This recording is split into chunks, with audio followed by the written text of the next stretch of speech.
Ankle recurrent twisting, 2 बार ankle 3 बार ankle twist हो गया, तो इसके अंदर एक लिगामेंट टूट जाता है बेटा, जिसका नाम है एंटीरियर टेलोफिब्रिल लिगामेंट, साथ में कैल्क्यूनी फिब्रिल भी टूट सकता है। ये दोनों चीज़ें अब एमआरआई के अंदर है ना, कभी भी नहीं आएगा कि वो कंप्लीट टीयर हो गया, बहुत रेयर है, तो ये कंप्लीट टीयर होना मुश्किल है उसका। वो हमेशा स्प्रेंड आते हैं ग्रेड 1 ग्रेड 2। इसका मतलब ये है कि उसका जो स्कारिंग हो गई है उस लिगामेंट में, अब है ना एंकल ढीला हो गया है, तो एंकल बार बार में ट्विस्ट करता है।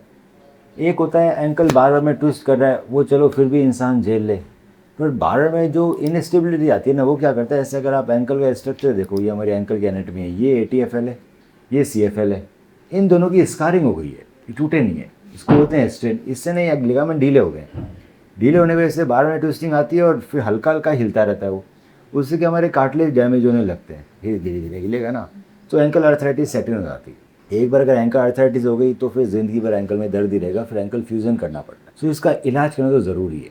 अब पुराने ज़माने में या पुरानी जो कन्वेंशनल सर्जरीज है उसमें क्या होता है, इसको रिपेयर कर देते हैं या रिकन्स्ट्रक्ट कर देते हैं। रिकन्स्ट्रक्शन में बहुत ही बड़ा चीरा लगता है भैया, यहाँ से लेके यहाँ तक हैमस्ट्रिंग निकालो, उससे तो एंकल बहुत हिस्ट्री हो जाता है, दोबारा गेम में जाना। तो अगर मैं रिपेयर भी करता हूँ नॉर्मल रिपेयर, तो सपोज़ हम अगर रिपेयर करते हैं तो रिपेयर के क्या इसको टाइट कर लेंगे, तो रिपेयर के लिए हमने थोड़ा एक एंकर डाला, ये 2 एंकर डाले और मैंने इसको रिपेयर कर दिया, ये मैंने रिपेयर कर, ये नॉटलेस एंकर आते हैं, ये हमारा एंकल लिगामेंट रिपेयर हो गया, ठीक है बेटा, ये चीज़ रिपेयर हो।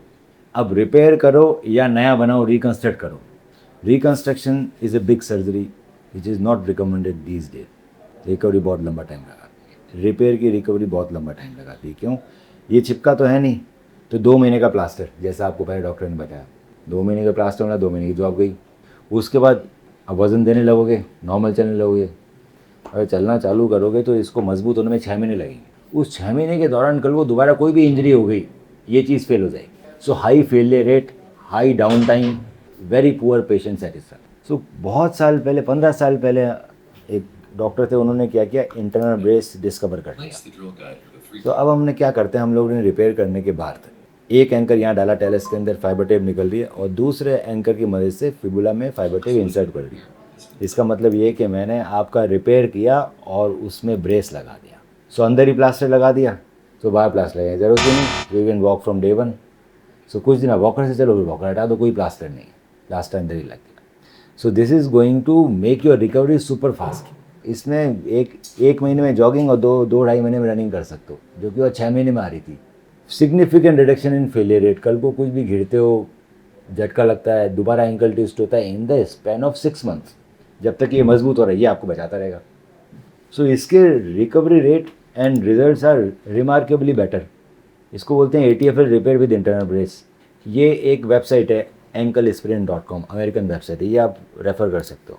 Re injury to a repaired ligament is a real risk. Re injury होगी तो सर्जरी फेल, क्या कुछ भी हो रखा है। सो ये आपको 100% रिकवरी ला के देगा, बहुत जल्दी। नेक्स्ट डे चल सकते हो, 15 दिन का डाउन टाइम है कि घूमो फिर बस, 15 दिन की छुट्टी बस, and you can walk free, no walker, no brace, nothing.